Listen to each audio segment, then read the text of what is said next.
Hi, I'm Ann Kim, Senior Editor at Washington Monthly, and this is the latest installment in our occasional series of short interviews with contributors to the Washington Monthly. Today's guest is Joel Dodge. He is the Director of Industrial Policy and Economic Security at the Vanderbilt University Policy Accelerator. Hey, Joel, nice to meet you. Great to be here with you, Anne. So, Joel, your piece is titled Trump's Industrial Policy, What's Right and What's Wrong. But before we get to those specific questions, I want to start with something more basic, which is what exactly is industrial policy as that is commonly understood? And is that actually what Trump is doing? So good question to start with. So industrial policy is the practice of public decision making to steer the broad direction of our economy. That can often involve grants or subsidies to try to steer the economy in really strategic directions to support important industries. And it's something that has been practiced in different ways, shapes, and forms throughout American history. It did spend some period of time, at least officially, out in the wilderness, but really came roaring back beginning with the first Trump administration, and especially during the Biden administration, when we saw major industrial policy legislation come through Congress, like the Chips and Science Act for semiconductor industrial policy and production here at home, the Inflation Reduction Act, which is really a green industrial policy law that tried to stand up domestic clean energy production. So there is a legacy of industrial policy in the United States, but Trump has expanded on it, especially recently, really just over the course of the last summer, in really important and significant ways. And what he's shown is that industrial policy is here to stay as a feature of American governance for the foreseeable future. So the Trump administration has embarked on a series of extraordinary industrial policy interventions. So we've seen the federal government take equity stakes in the semiconductor company Intel. They took a golden share in the steel company US Steel, which essentially gives the government the power to veto certain important corporate decisions. Struck a profit sharing deal with the chip company NVIDIA for it to sell its chips in China. Um, and commentators have talked about these deals as being unprecedented, as being some kind of socialism come to the United States. As I'm sure we'll talk about, some of those comments are overblown, but some do have some amount of truth in that these are path-breaking, important new developments that have really redefined in important ways the boundaries between the private sector and the state. So the essay was really an attempt to break down just exactly what Trump's doing and what industrial policy with Trumpist characteristics might look like going forward. Mhm. Yeah. Now, you did talk a little bit about historical precedents for industrial policy in the United States. If you could talk a little bit about that, going back to World War II, and I guess if you even think about various bailouts of industries in a way, in more modern history. But if you could, talk a little bit about these historical antecedents, and then I think it'll be easier to see how what Trump is doing compares in Yeah, scale and yeah. magnitude. Absolutely. So, as you said, we have seen examples throughout history of where the US government has taken these kinds of drastic steps, right? First, during the two world wars, we saw the government take over important parts of industry. We've seen bailouts for the auto sector, emergency bailouts during the Great Financial Crisis, other instances where we saw the government take ownership over companies. What was important during those contexts is that those actions were temporary and they were also triggered by emergency situations. So, what Hmm. Trump has done in some ways is essentially to normalize what were once tools reserved for exigencies and emergencies in the American economy. Likewise, with the kind of revival of industrial policy under President Biden, those laws all stopped short of doing things like taking equity stakes or otherwise really deeply intervening into the internal operations of companies. So Trump has sort of crossed that boundary as well and shown that there is a kind of routine place for industrial policy to take those kind of interventions into the business of individual businesses. So let's get to the first part of that headline, what Trump is doing wrong with industrial policy as he is exercising it, and what are the biggest concerns that come to mind?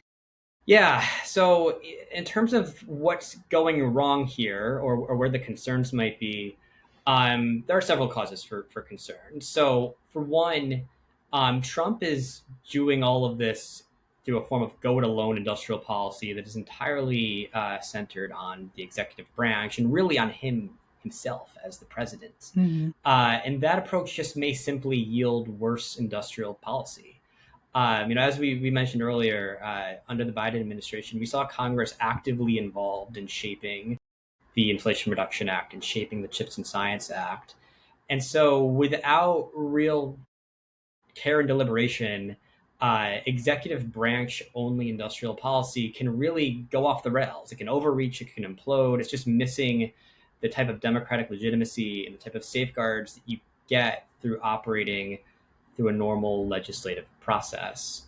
Um, Moreover, even if Trump's deals do successfully evade the courts, because a lot of these are basically handshake deals between him and individual companies, uh, there's nothing stopping a future administration from just saying some of these deals, maybe all of these deals, are contrary to law, they're null and void, and we're just going to rip them up and disregard them. And so there's a durability issue too with this type of deal making industrial policy. Um, and also, kind of maybe more poignantly, a lot of what Trump's doing is a recipe for abuse and corruption. You know, the export control deal, the revenue sharing deal with Nvidia, which basically said Nvidia, you can sell sensitive semiconductor chips to China as long as you kick back 15% of your revenues to the United States government.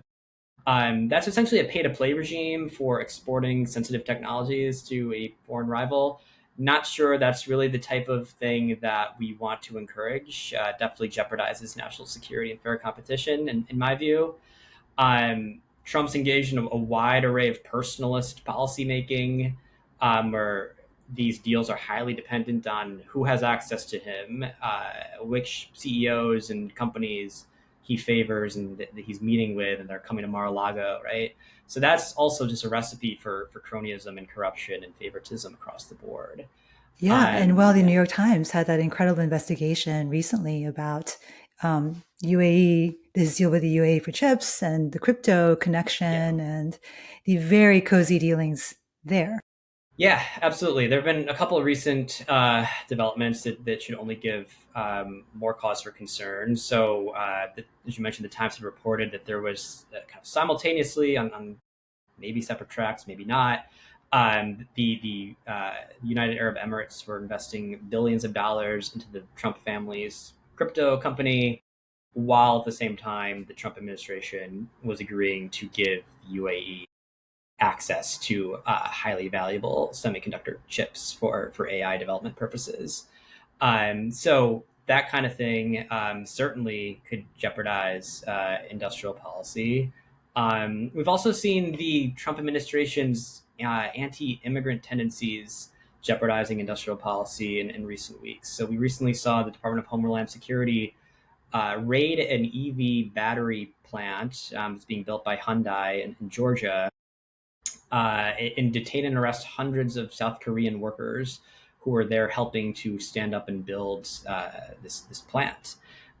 So obviously, we want industrial policy to produce good American jobs, but we also do need some foreign know-how and expertise in order to get those endeavors off the ground. And so this kind of thing certainly is not. Right, right. And my parents are Korean immigrants, and I can't tell you how enraged people in Korea are right now about the treatment of their workers, especially since many of them, in fact, pretty much all of them, were professionals. We're Mhm. talking about engineers and lower level executives, that kind of thing, and had them come home and say that they were shackled and treated extremely poorly by one of their strongest allies is really a slap in the face and it's going to have a lot of repercussions for potentially years on end. Absolutely. Yeah, it would certainly make other Korean companies think twice before investing in the United States when we're counting on their expertise for batteries, for shipbuilding, for a lot of sectors that are important. So really may have poisoned the well by being so zealous in their kind of anti-immigration hardline positions. So let's get to the second part of it. You may be kind of overstating it to say what Trump is doing right. So maybe a better way to frame it is what precedents might Trump be setting that could turn out to be useful tools for Yeah. a future administration? Yeah, yeah. So some of what Trump has been doing um, has included useful innovations that you could imagine future parties from either party embracing, and that are probably positive tools to have in the industrial policy toolkit, right? So take the deal between the Department of Defense and this critical minerals company called MP Materials. MP Materials is one of the only active rare earth minerals companies in the United States. And these are critical minerals that we use for all sorts of civilian and military vehicles and hardware. So they're important to have. And right now, China kind of has a lock on most of the world's supply. So the administration invested in this company, MP Materials, and really provided wraparound supports, including price guarantees, guaranteed purchases by the government, took an equity stake in the company, gave it a loan, a big loan. So that type of like kind of kitchen sink approach to industrial policy could conceivably be a model for how we want to stand up future industries that are of national strategic importance. The U.S. Steel deal is another kind of really good example here. So the administration negotiated a golden share in U.S. Steel in order to approve the purchase of that steelmaker by a Japanese steel company. And so you could imagine the golden share model as kind of being on the table for future deals involving foreign direct investment in the United States, because those deals, when they implicate sensitive companies and industries, have to go through basically a national security review process called CFIUS. Uh, and the golden share can be a means for the U.S. to ensure that it is protecting American workers, that it is protecting national security interests, that those will not be jeopardized from foreign investment and ownership. So I think that's something that you could see proliferate too.